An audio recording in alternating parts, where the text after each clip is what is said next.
Hello mga kamimi ko, maulang maghapon po sa ating lahat. Dahil po maulan ngayon, nag-crave po ang bitukan ni Mimi Ba sa ramen. Kaya samahan niyo po kami na dalawin natin ang Ramen Baku Restaurant. Tara po!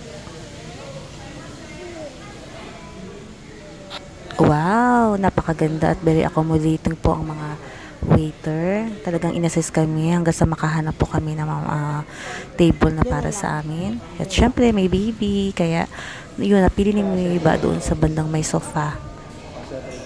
Naku, sa menu pa lang mga mimi ko, napakalaki na. Mukhang ang daming mga choices. Pero syempre, dito tayo sa ramen. Medyo pricey din po mga menus, kaya mag-uumpisa tayo sa regular. Yung kaya po sa bulsa. At syempre, mamimili tayo ng para kay baby Iren natin. Kailangan may chicken. Ayan nga po mga kamimi ko, habang naghihintay. Ayan, kikipaglaro muna tayo sa baby Iren natin. Buti na lang at dala-dala ng baby Iren natin ng mga toys niya. What's that? Hindi siya masyadong mangungulit. Nakakatuwa nga po mga kami ang baby Iren natin kasi alam niya talaga yung mga pangalan ng mga iba-ibang sea animals.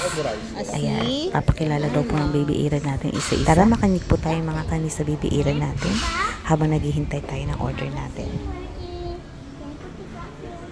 Kasi aquarium mo. Paano ka?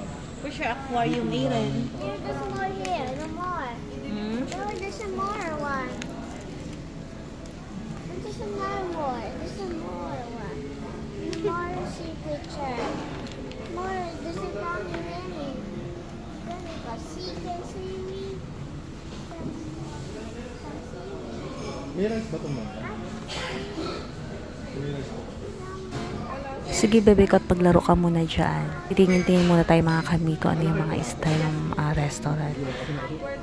Very artistic po talaga yung may-ari. Oh. Yun mo, naisipan pa niya yung gano'n.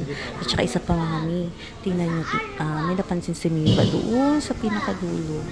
Wow, ang laki-laki nito. Sigurado gusto ng baby Iren natin yung mga ganito. Ayan yung dragon at saka yung ano bang cartoon character yan. And then may mga style pa na mga t-shirt. O diba, napaka-artistic ng may-ari. At saka mami ha, in fairness ha, ang may-ari, favorite niya ata yung color red. Dahil halos lahat, pati yung upuan, sofa, puro more on red. Tapos isang extra noodles. Makipaglaro nga po muna tayo kay baby Iren natin habang hinihintay ang order natin.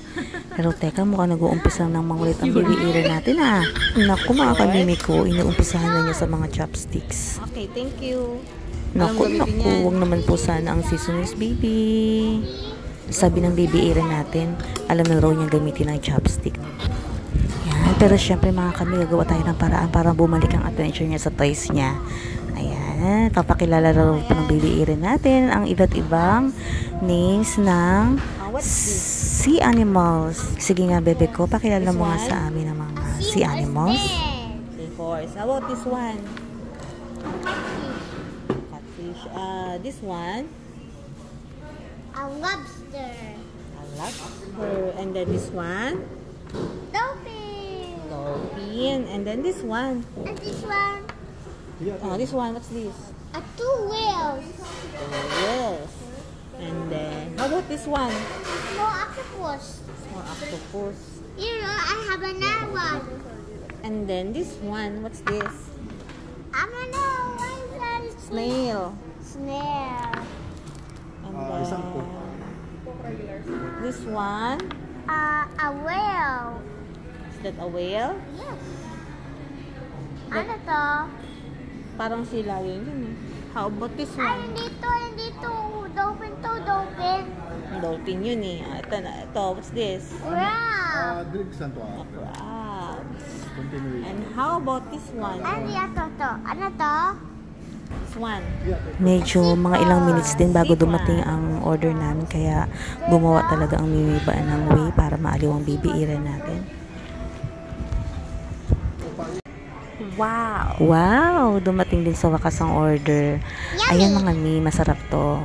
Bagay to sa mga nagda-diet, yung mga ayaw kumain ng mga rice.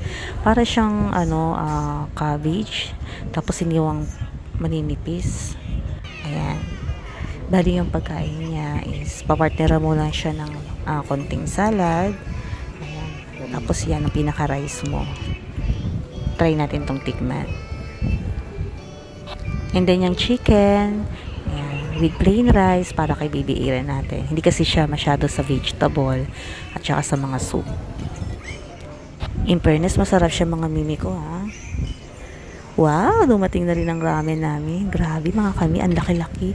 Siguro to good for 2 to 3 person na. Kaya talagang halos hindi mo talaga maubos.